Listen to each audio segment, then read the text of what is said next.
Sebelum melanjutkan, jangan lupa subscribe dulu, terima kasih. Bab 228, Istana Badai Hujan. Mendengar apa yang dikatakan Jinling, Jian Wushuang merasa sedikit kecewa. Antara ramuan penyerap jiwa 7 warna dan ramuan pembalikan merah membara, Jian Wushuang condong ke pilihan pertama. Meskipun ayahnya perlu mengolah kembali jalur rohnya setelah dantiannya direkondisi oleh tanaman merambat jiwa 7 warna, ia memiliki potensi untuk terus meningkatkan kekuatannya di masa mendatang. Sementara itu, Reversal Red Scorching Elixir terlalu ekstrim. Meskipun itu dapat membantu ayahnya meningkatkan kekuatannya, potensinya akan sangat terkuras. Di masa depan, dia tidak akan dapat meningkatkan dirinya lebih jauh sama sekali, yang berarti mustahil baginya untuk menjadi ahli tingkat atas. Sayang sekali Jian Wushuang tidak dapat memperoleh tanaman merambat jiwa 7 warna karena tingkat kewenangannya saat ini. Kalau begitu, aku akan mengambil ramuan pembalikan merah membara. Lebih baik daripada tidak sama sekali. Setelah aku mengeluarkan ayahku, aku akan memberikan ramuan itu kepadanya. Dia harus memutuskan apakah dia harus meminumnya, kata Jian Wushuang. Jinling mengangguk sedikit dan berkata, bagaimana dengan 2 barang yang tersisa? Apa yang kamu inginkan? Saya ingin 2 jurus pedang. 1 jurus yang bisa digunakan untuk asal dunia, dan 1 lagi untuk asal pembantaian, jawab Jian Wushuang. Dia baru saja memahami asal dunia dan asal pembantaian belum lama ini. Setelah memahami asal mula, dia tentu membutuhkan teknik pedang asli yang sesuai untuk menampilkan kekuatan asal mulanya dengan sempurna. Sangat mudah untuk mendapatkan sword skill yang berlaku untuk World Origin. Selfless sword teknik yang kuberikan padamu sebelumnya adalah sejenis original sword teknik. Dan itu dimaksudkan untuk diarahkan ke World Origin. Namun, kamu hanya memiliki setengah volume pertama, dan sekarang aku akan memberikan setengah volume kedua kepadamu. Bagaimana menurutmu? Kata Jinling. Baiklah. Jian Wushuang mengangguk. Dia telah mempelajari teknik pedang tanpa pamrih. Namun, yang terbaik yang dapat dia lakukan sejauh ini adalah gerakan ketiga, Sky Isolating Foam. Akan tetapi, dia tahu dengan jelas betapa hebatnya teknik pedang tanpa pamrih dahulu kala. Sebelumnya dia telah berhasil menggabungkan 3 saripati pedang, dan kemudian 4 saripati pedang, namun keduanya tidak dapat sepenuhnya mengaktifkan kekuatan sebenarnya dari jurus pedang. Kekuatan sword skill hanya dapat ditunjukkan dengan sempurna dengan memahami origin. Terlebih lagi, origin haruslah World Origin. Terlebih lagi, setengah volume pertama dari teknik pedang tanpa pamrih berisi 6 gerakan. Seharusnya sama untuk setengah volume lainnya, jadi akan ada total 12 tipe pendekar pedang, high plus P untuk seluruh volume, yang cukup untuk dipelajari Jian Wushuang.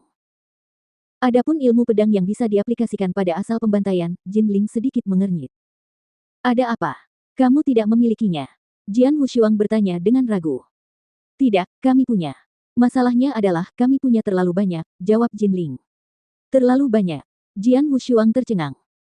Anak muda, kamu harus tahu bahwa garis keturunan leluhur pedang mengkhususkan diri dalam prinsip pedang, dan bahwa prinsip pedang adalah cara membunuh. Para prajurit yang mempelajari prinsip pedang hanya dapat sepenuhnya menampilkan kemampuan membunuh mereka dengan memahami asal mula pembantaian. Oleh karena itu, ketika garis keturunan leluhur pedang berada di puncaknya, banyak ahli memilih asal mula pembantaian untuk dipahami. Sword Ancestor adalah contohnya. Skill terbaiknya adalah Slaughter Origin. Dalam Bloodline of Sword Ancestor, sejumlah besar ahli memilih untuk memahami Slaughter Origin. Itulah sebabnya sword skill yang berlaku untuk Slaughter Origin lebih banyak daripada origin lainnya. Sesuai level otoritas Anda saat ini, Anda bisa mendapatkan lebih dari 100 sword skill yang berlaku untuk Slaughter Origin. Baiklah, begini saja. Aku akan memberimu daftar teknik pedang, dan kamu bisa memilih satu yang kamu inginkan, kata Jinling sambil memberikan daftar itu kepada Jian Wushuang. Jian Wushuang melirik daftar itu. Banyak nama-nama teknik pedang dan deskripsinya langsung terlihat. Jian Wushuang segera mulai memeriksanya. Dalam sedetik, dia memusatkan pandangannya pada skill pedang. Teknik pengosongan darah. Itu adalah keterampilan pedang dengan kekuatan yang sangat dahsyat dan mengerikan. Ada 3 gerakan pedang untuk teknik pengosongan darah, yang jelas terlalu sedikit dibandingkan dengan teknik pedang tanpa pamrih, karena ada 12 gerakan untuk teknik pedang tanpa pamrih.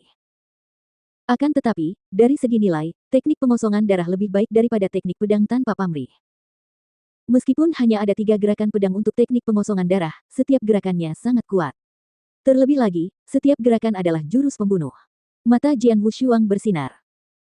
Kekuatan membunuh adalah karakteristik terpenting dari Slaughter Origin, jadi dia harus mengolah jurus membunuh dengan kekuatan yang mengejutkan itu, dan memanfaatkannya sebaik-baiknya.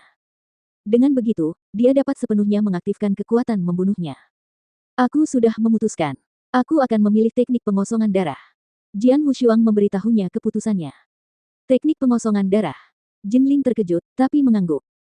Sesaat kemudian, Jinling mengeluarkan 3 hal yang diinginkan Jian Wushuang.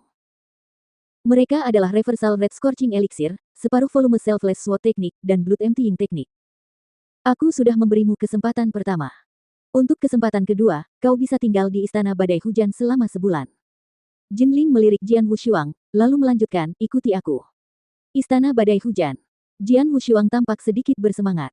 Tak lama kemudian, dia melangkah maju dan mengikuti Jinling.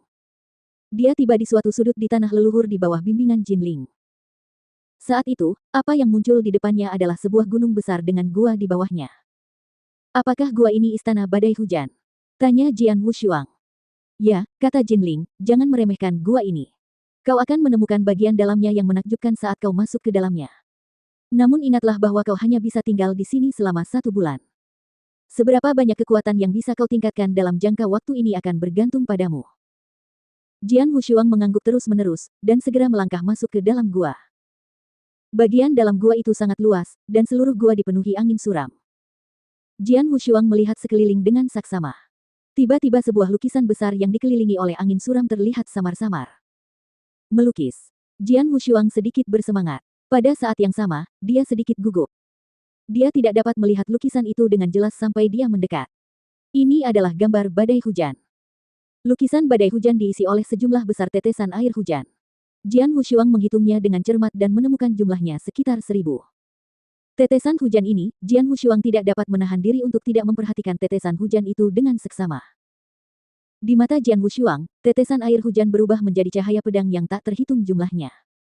Dalam waktu singkat, mereka berubah menjadi banyak esensi pedang yang ganas dan terbang ke surga ke-9. Dengan sudut pandang asal-usul dunia, Jian Wushuang mendapati bahwa cahaya pedang itu tampak begitu ajaib, meliputi segala sesuatu di langit dan bumi, seakan-akan di dalam masing-masing dari mereka terdapat inti dunia. Melalui cahaya pedang, dia bahkan melihat adegan ketika dia menampilkan gerakan keempat, kelima, dan keenam dari teknik pedang tanpa pamrih. Namun, dengan sudut pandang asal pembantaian, Jian Wushuang menemukan bahwa cahaya pedang itu mengandung esensi pembunuh yang brutal. Mereka tampak seperti sedang menebas, atau mencabik. Semuanya tampak ganas dan tak terkalahkan. Asal-usul yang berbeda memberinya pemandangan yang berbeda. Namun, keduanya berakhir di titik yang sama. Jian Wushuang membenamkan dirinya dalam tetesan air hujan. Dia tidak dapat menahan diri untuk menarik pedang pembunuh 3 dari belakang dan kemudian mulai menunjukkan gerakannya. Dia benar-benar lupa akan keberadaan waktu dan dirinya sendiri. Seluruh istana badai hujan sebenarnya adalah gambar badai hujan. Lebih jauh lagi, gambar badai hujan ini ditujukan ke Origin. Dari segi nilai, gambar badai hujan jauh lebih baik daripada makam pedang tempat Jian Wushuang tinggal selama 2 tahun. Meditasinya di gambar badai hujan benar-benar menyita perhatian Jian Wushuang, sedemikian rupa sehingga dia tidak menyadari betapa cepatnya waktu berlalu. Sebulan telah berlalu, keluarlah. Jinling tiba-tiba berteriak. Dia telah menunggu di luar istana badai hujan sepanjang waktu. Keluar, keluar, keluar. Teriakan itu bergema di kepala Jian Wushuang, dan semakin keras. Akhirnya, dia terbangun. Segera setelah itu, Jian Wushuang melompat dan dalam waktu singkat mendarat di luar istana badai hujan.